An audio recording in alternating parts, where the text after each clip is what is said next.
क्या होता है जब लोगों की इंटेंशंस, इरादा, सोच, विचार, उद्देश्य कन्फ्लिक्ट करती है?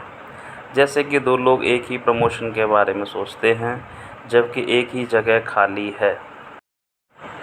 चूँकि आप अकेले ही ऐसे व्यक्ति हैं जिसकी इंटेंशंस है, ये महज एक इंटरनल कॉन्फ्लिक्ट है आपके भीतर का।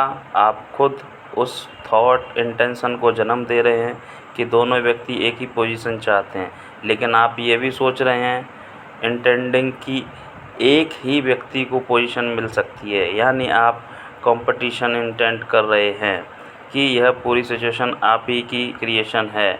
आप कंपटीशन में बिलीव करते हैं, इसलिए आपके जीवन में वही घटता है। शायद आपकी पहले से ही कुछ बिलीफ है, थॉट ऑफ इंटेंशंस, कि किसको प्रमोशन मिलेगी। ऐसे में आपकी उम्मीद हकीकत बनेगी। पर शायद आपकी ये बिलीफ हो कि लाइफ अनफेयर है, अनसर्टेन है, तो ऐसे में आपको कोई सरप्राइज़ मिल सकता है क्योंकि आप वही इंटेंट कर रहे हैं। अपने यथार्थ में एक अकेला इंटेंडर होना आपके कंधे पर एक भारी जिम्मेदारी डालता है।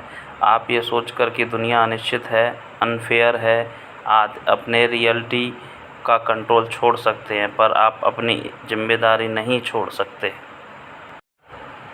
आप इस यूनिवर्स के एकमात्र रचयिता हैं। यदि आप युद्ध, गरीबी, बीमारी इत्यादि के बारे में सोचेंगे तो आपको यही देखने को मिलेगा।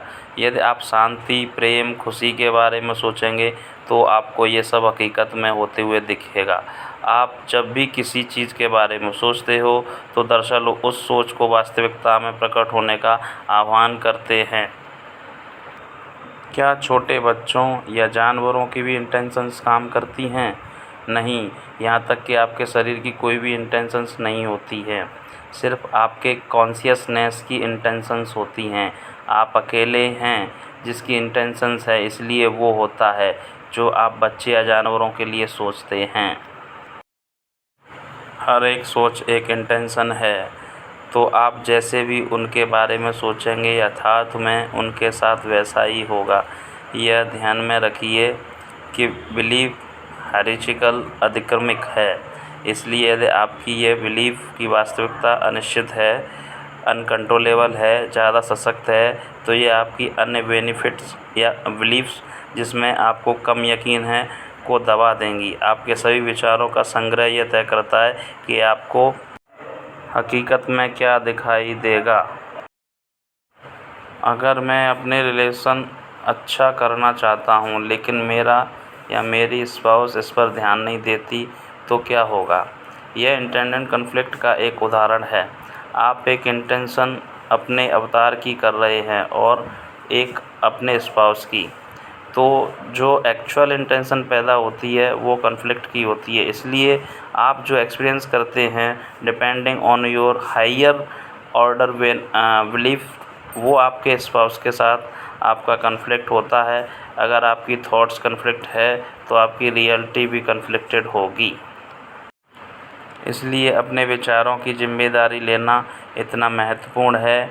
यदि आप दुनिया में शांति देखना चाहते हैं तो अपनी रियलिटी में हर एक चीज़ के लिए शांति इंटेंड कीजिए। यदि आप लविंग रिलेशनशिप्स एंजॉय करना चाहते हैं तो सभी के लिए लविंग रिलेशनशिप्स इंटेंड कीजिए। यदि आप ऐसा सिर्फ अपने लिए ही इंटेंड करते हैं और दूसरों के लिए नहीं, तो इसका मतलब है कि आप कॉन्फ्लिक्ट, डिवीज़न, सेपरेशन इंटेंड कर रहे हैं और एज ए रिज़ल्ट आप यही एक्सपीरियंस करेंगे। अगर आप किसी चीज़ के बारे में बिल्कुल ही सोचना छोड़ देंगे तो क्या वो गायब हो जाएगी? हाँ, टेक्निकली वो गायब हो जाएगी, लेकिन प्रैक्टिकली आप जिस चीज़ को क्रिएट कर चुके हैं उसे अनक्रिएट करना लगभग असंभव है। आप उन्हीं समस्याओं पर फोकस करके उन्हें बढ़ाते जाएंगे। पर जब आप अभी जो कुछ भी वास्तविकता में अनुभव कर रहे हैं इसके लिए खुद को 100% रेस्पॉन्सिबल मानेंगे तो आप में वो शक्ति आ जाएगी जिससे आप अपने विचारों को बदलकर अपनी वास्तविकता को बदल सकते हैं।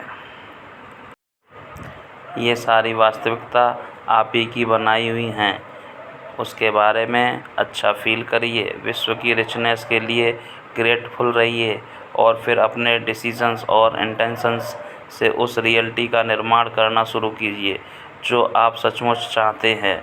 उस बारे में सोचिए जिसकी आप इच्छा रखते हैं, और जो आप नहीं चाहते हैं उससे अपना ध्यान हटाइए। ये करने का सबसे आसान और नेचुरल तरीका है अपने इमोशंस पर ध्यान देना। अपनी इच्छाओं के बारे में सोचना आपको खुश करता है, और जो आप नहीं चाहते हैं उस बारे में सोचना आपको बुरा फ़ील कराता है। जब आप नोटिस करें कि आप बुरा फ़ील कर रहे हैं तो समझ जाइए कि आप किसी ऐसी चीज़ के बारे में सोच रहे हैं जो आप नहीं चाहते हैं। वापस अपना फोकस उस तरफ ले जाइए जो आप चाहते हैं। आपकी इमोशनल स्टेट बड़ी तेज़ी से इम्प्रूव होगी। जब आप बार बार ऐसा करने लगेंगे तब आपको अपनी फिजिकली रियलिटी में भी बदलाव आना नज़र आएगा, पहले धीरे धीरे और बाद में बड़ी तेज़ी से। मैं भी आपकी कॉन्शियसनेस का ही परिणाम हूँ। मैं वैसे ही करता हूँ जैसा कि आप मुझसे एक्सेप्ट करते हैं। यदि आप मुझे एक हेल्पफुल गाइड के रूप में एक्सेप्ट करते हैं तो मैं वैसा ही बन जाऊँगा। यदि आप मुझे गहन और व्यावहारिक होना एक्सेप्ट करते हैं तो मैं वैसा ही बन जाऊँगा। यदि आप मुझे कन्फ्यूज्ड और बहका हुआ एक्सेप्ट करेंगे तो मैं वैसा ही बन जाऊँगा। पर मैं ऐसा कोई मैं नहीं हूँ जो आपसे अलग है। मैं बस आपकी क्रिएशंस में से एक हूँ। मैं वो हूँ जो आपके लिए इंटेंड करते हैं, और ना ही कहीं आप पहले से ये जानते हैं क्यों, है ना। दोस्तों, आज के लिए इतना ही काफ़ी है। मिलते हैं अगले पार्ट में। Thank you.